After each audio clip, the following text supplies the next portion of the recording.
Hey folks, talking Australia or Australia as according history of Australia as according to Baz Luhrmann, and Baz is an interesting director. He's not a bad director, and I hope my views of this film and Baz generally doesn't cloud the fact that I do think he's a really fascinating filmmaker. And visually, he's actually quite spectacular. The problem with Baz is it's all just a bit everywhere. And the actual content of, really getting into a character and really spending time with them, is really not there with Baz, because it's like he's just so full of different ideas all at once that it's just so distracted. And I believe that his two best films is Romeo plus Juliet and The Great Gatsby. And you may be thinking that's because they both star Leonardo DiCaprio. And that's actually only a coincidence. The reason why they're his two best films is because they're both adaptations. And what the adaptation does is it contains Baz. Because Baz actually, he's very faithful when he's adapting a work. If you look at Romeo plus Juliet, he did not change anything in that in regard to the actual speech, the Shakespeare speech. And also The Great Gatsby, he was very faithful as well. So my advice to Baz is to do more adaptations, because I think that's he needs someone controlling it. Anyway, this is Australia. This is not an adaptation, even though he's kind of pulling from a number of different works, previous works, and previous sources and previous histories, which I will talk about when we get going. Now, these are three posters. These are the Australian posters. I was just going to say right off the bat, the title, very pretentious and very annoying. Do you know how annoying it is trying to do research on a film called Australia? You type in Australia film, and then you get, greatest 50 Australian films. It's a mess. I don't like it. I don't like the title. And it's very pretentious. Australia. Who's Australia? You don't call it. It's like a band calling their album music. It's just like, well, isn't every Australian film about Australia? Oh, don't start me. Anyway, what do you think of these posters? That's really why I'm showing them. One, on the left-hand side, you've got Nicole in a map of Australia, surrounding her, running in the centre of the image. And Hugh Jackman and Nicole butting heads, literally, and looking very much in the moment of each other. And you've also got a dog walking across the desert. And I said it once, I said it again. Australians really like dogs in their movies. So if you're a filmmaker and you're making a movie, Australian movie, put a dog in it. I'm just saying. That's my advice to you. The middle poster is just Nicole running. And Nicole seems to run a lot in her movies. Of course. Dead calm. She pretty much spends the movie running from Crazy Billy Zane with a knife. But here she is. She seems to be running from fighter jets. That middle poster. What do you think of that one? No image of Hugh Jackman, surprisingly. And in the last poster, the one on the right, you got Nicole and Hugh Jackman again butting heads in the same image as the other poster. This is a Baz Luhrmann film above Australia. And that there you've got Hugh Jackman walking with his rifle and his hat, looking very manly. So what do you think of those three posters? We can talk about the publicity surrounding this film. This film was, it looks very glossy, and you may actually accuse the film of looking like some sort of advertisement for Australia. Well, this film was actually given a lot of money by Australian tourist organisation, government organisation, to actually make a very beautiful looking film to attract people to Australia. And part of this film and part of what Baz was doing with the money was actually making publicity ads that was sort of going to come out of the film. And if I've got time in the classes or before the screening or something, I'll show you some of those ads, which are very interesting to watch. So they're the Australian posters. And here we've got the American poster and the UK poster. And just a quiz, spot the differences to the posters. And I should have given you that as a quiz. Well, in the American poster, Hugh Jackman has his lips pressed against Nicole's forehead, and down the bottom you've got Hugh Jackman. And then the other poster, Hugh Jackman, Nicole Kidman, again butting heads, and again Hugh Jackman is down the bottom. Now, what's the difference with Hugh Jackman down the bottom? Well, what's the difference with all of that? Right. So you've got an image of David Gopalul on the UK poster. That's the one on the right, and you know it's a UK poster by the what says 12. The way it's a UK thing. Right? So you've got Indigenous man, Hugh Jackman, no hat, Indigenous boy, fighter jets, and that's a UK poster. On the American poster, right, no David Gopalul, Hugh Jackman with a cowboy hat, and in the background, a horse up on its hind legs in a very cowboy western kind of image. So I guess you could say that this film for the American market is really going. It's really going, ladies and gentlemen, for this is a western movie. Is this film a western? Like as in a western genre movie? And I will ask you that here, and I'll ask you that in the classroom as well, because it's an interesting film.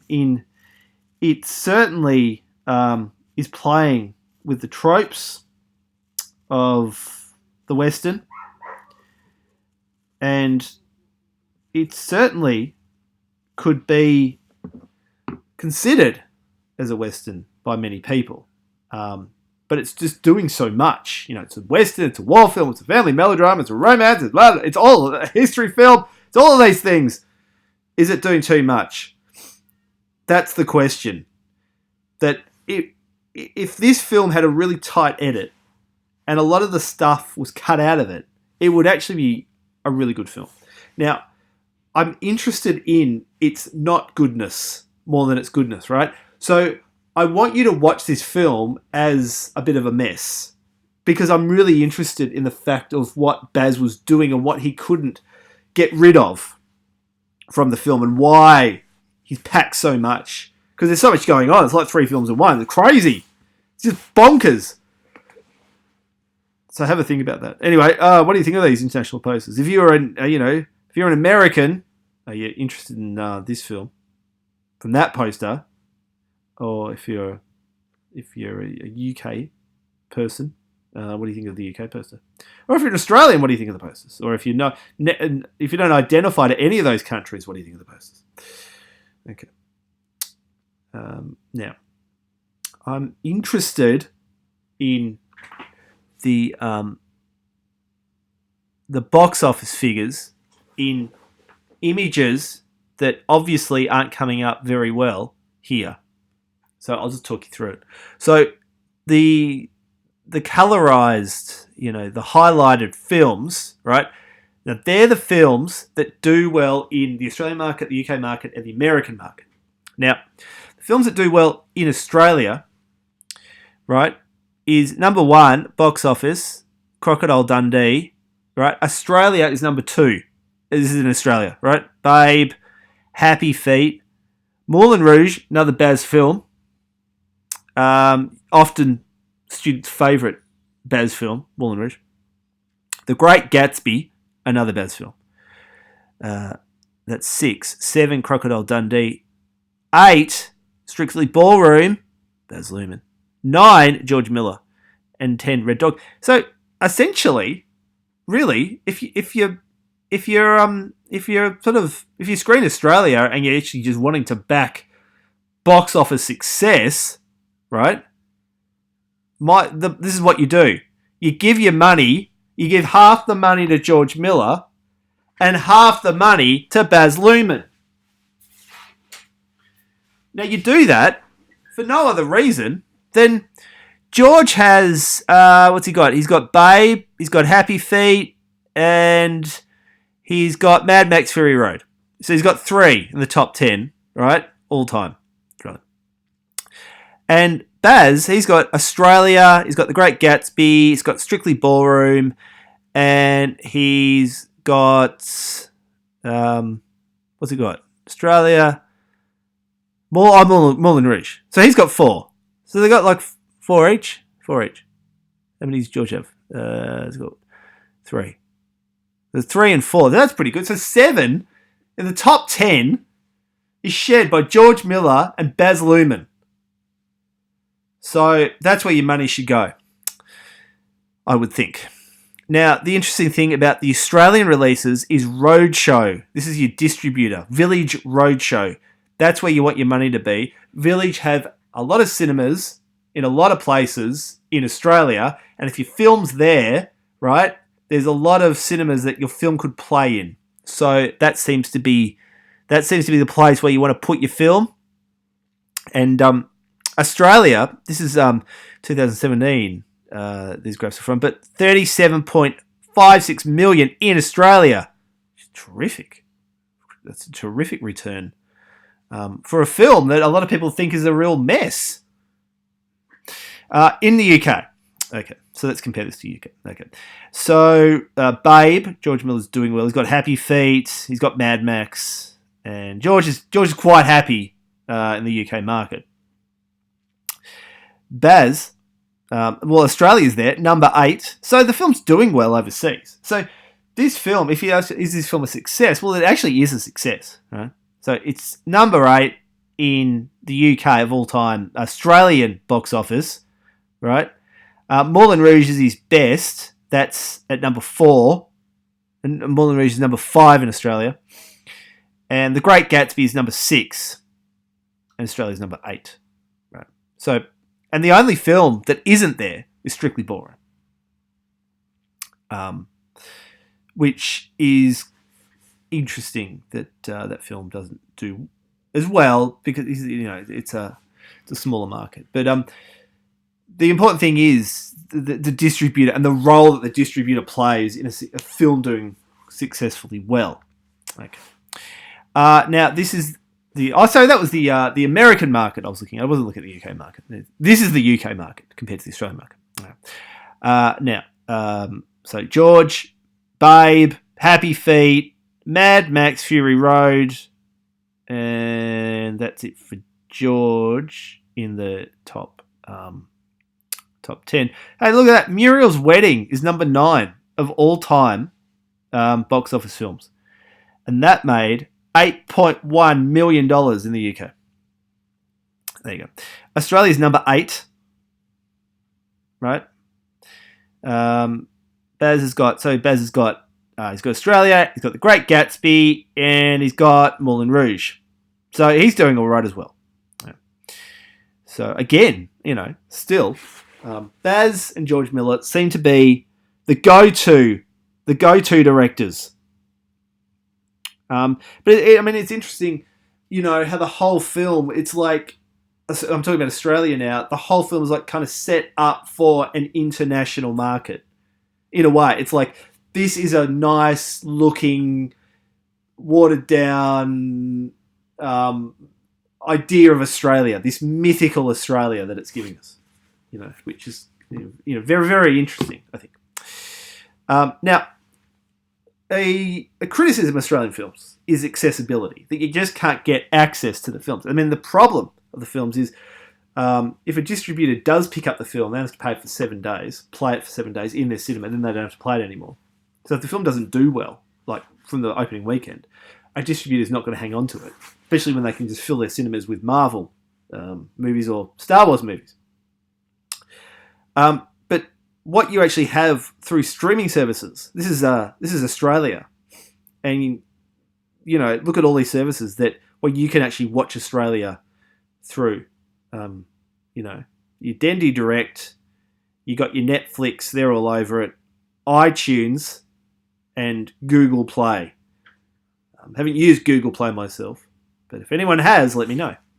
And Netflix, that's I guess that's the place to go. You would think. Everyone's talking about it, so why wouldn't you? All right. What is this film? Australia. I mean, I've spoken about it being a Western. There's an iconic image in John Ford's The Searchers, and that's John Wayne. And it's almost like if you're going to do a Western and you want people to say this is a Western, what you have to do is you have to recreate that final shot in The Searchers when John Wayne's walking out of the house and he's got, the kind of beautiful shadow of him kind of looking. Well, he's not looking to the wilderness. He's kind of looking at us, isn't he? But he's got the wilderness behind him. And then you've got Nicole in Australia, and she's doing the same thing. She's kind of looking yonder for a better future, for a better world. So, and that image, if you've seen The Searchers, you can't help but think about it. And numerous directors continue to show us that image. Quentin Tarantino showed us that image in Kill Bill. So, how are we watching the film? Is it like, what is this film? And how do we watch it? Or are we just kind of watching it as this kind of crazy mashup thing? And a similar kind of film is The Dressmaker, which is like, can you just get 5 genres and just throw them all in at the same time and just watch it kind of bubble? And the interesting thing about The Dressmaker is it does well in Australia, but it doesn't do well outside of Australia. It was just too crazy for anybody outside of Australia. But Australia, see, this is the annoying thing about the title. You say Australia, meaning Australia nation, and then people start thinking you're talking about Australia the movie. So I just have to keep saying Australia the movie as opposed to Australia the nation. It's very annoying. Very, very annoying. And I don't know why they had to put that title. Well, I know why they had to put that title. Because it's like, hey, you want to know about Australia, people overseas? Here's a film and it's called Australia. It's still very annoying. Anyway, the point is, what is the film? How do you watch the film? And can you kind of watch it, all these things, or is it just too confusing? No. Okay. Australian ugliness. Now, the whole thing about Australia is, historically, it's the ugly boyfriend from American movies. Not the ugly boyfriend, the ugly, like, neighbour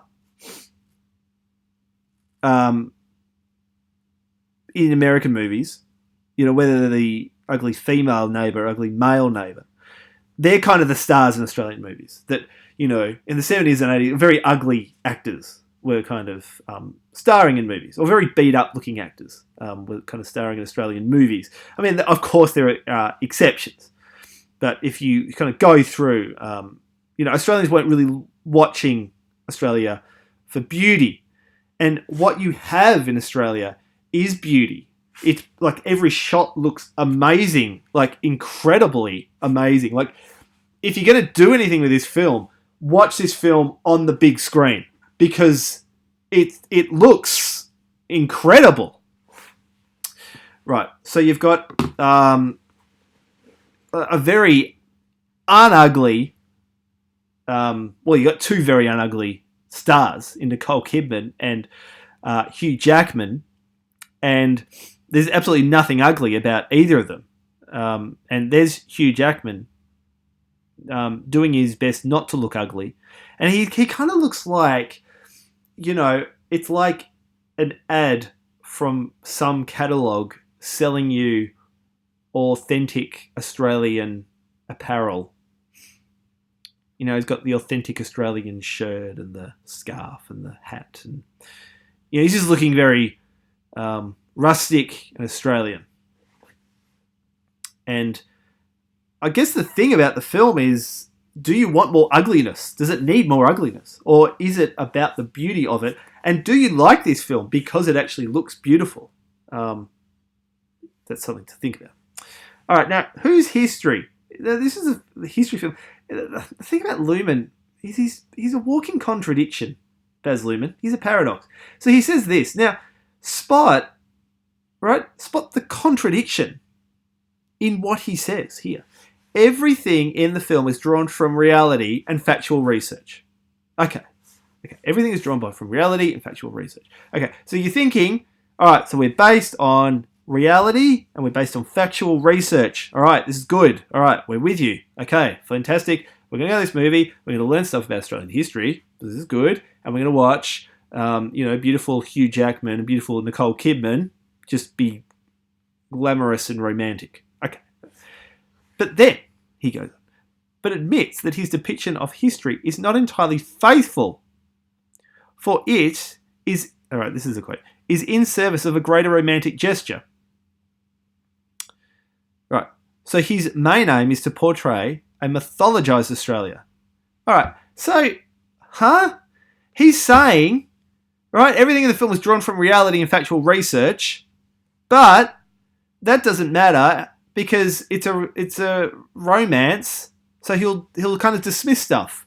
So then it's not based on reality or factual research.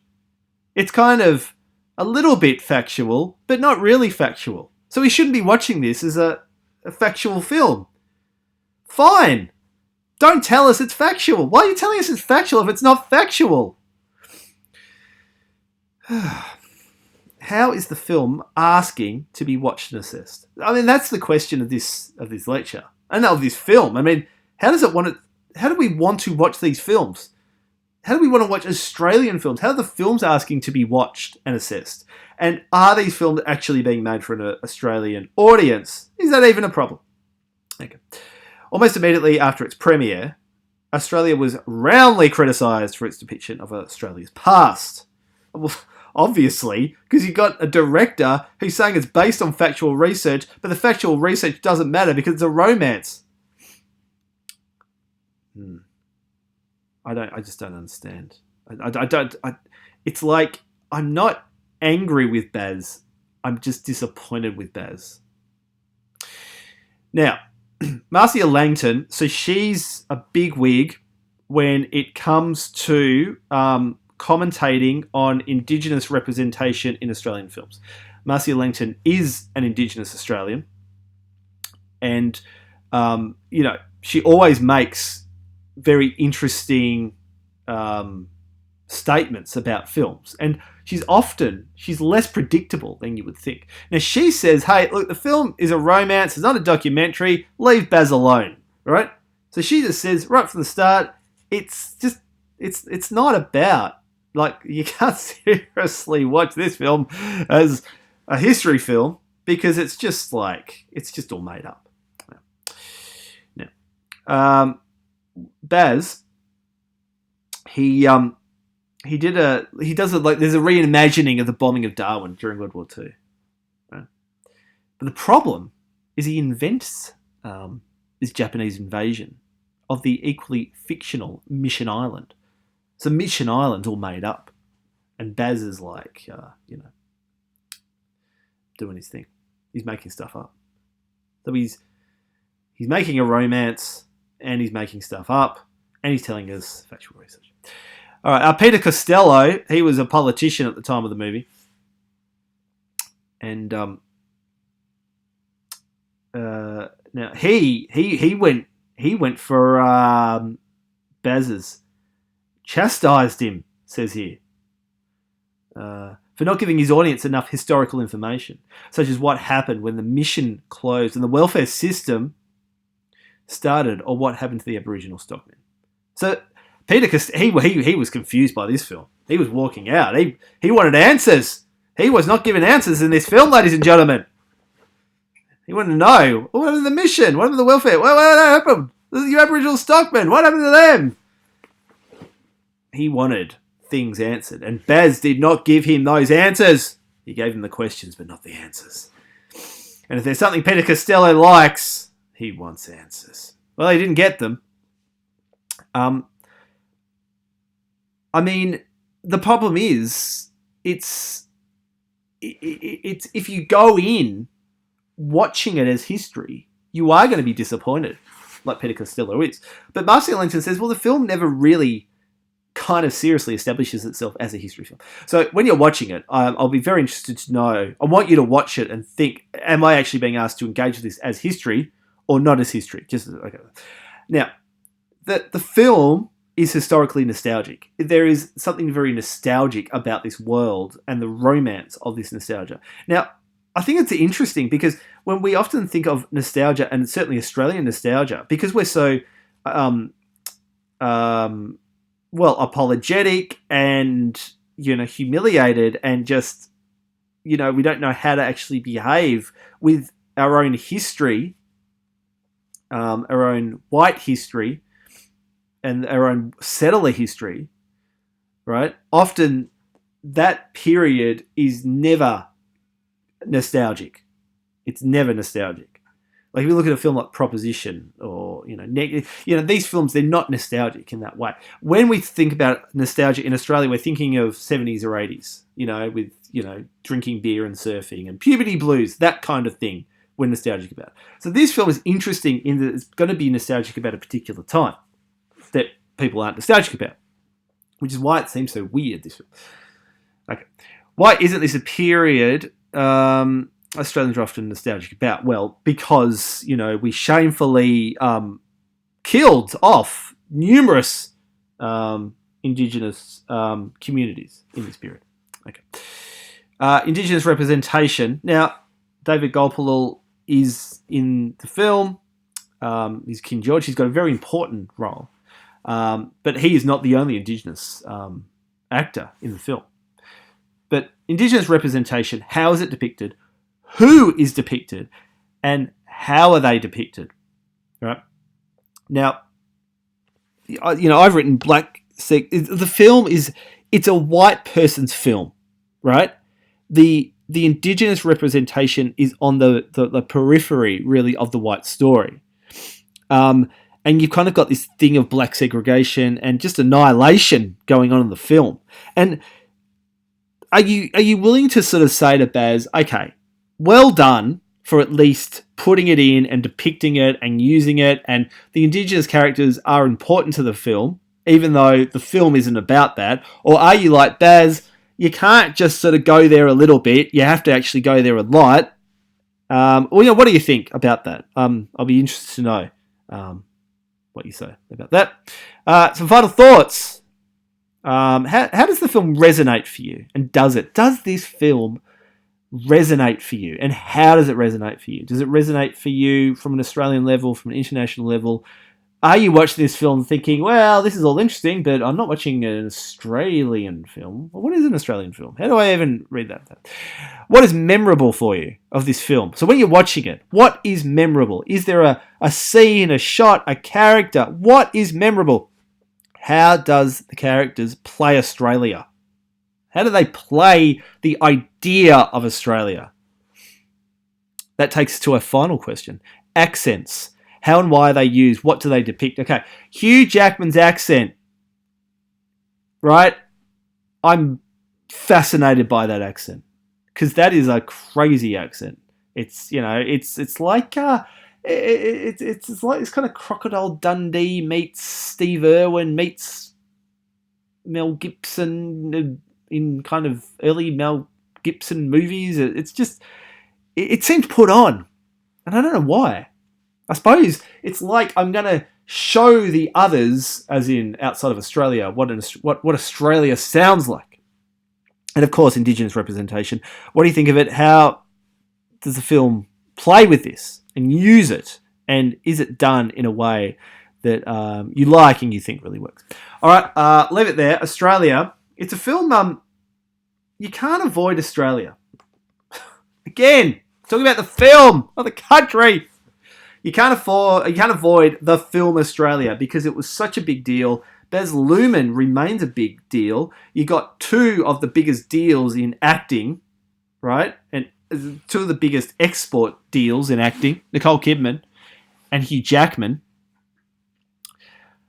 and it's just a film that people keep coming back to. Scholars keep coming back to it, and it's, if you're going to talk about the contemporary Australian industry, to not talk about Australia, the film, would be well, it would seem like an oversight. All right, I'm going to leave it there. I look forward to watching this with you, and it does look absolutely terrific on the big screen. It really does. And Nicole's got this weird kind of slapstick comedy thing going on, which I'm not really sure it works in the film. Anyway, I'll leave it there. Again, look forward to watching it with you, and speak to you soon. Bye for now.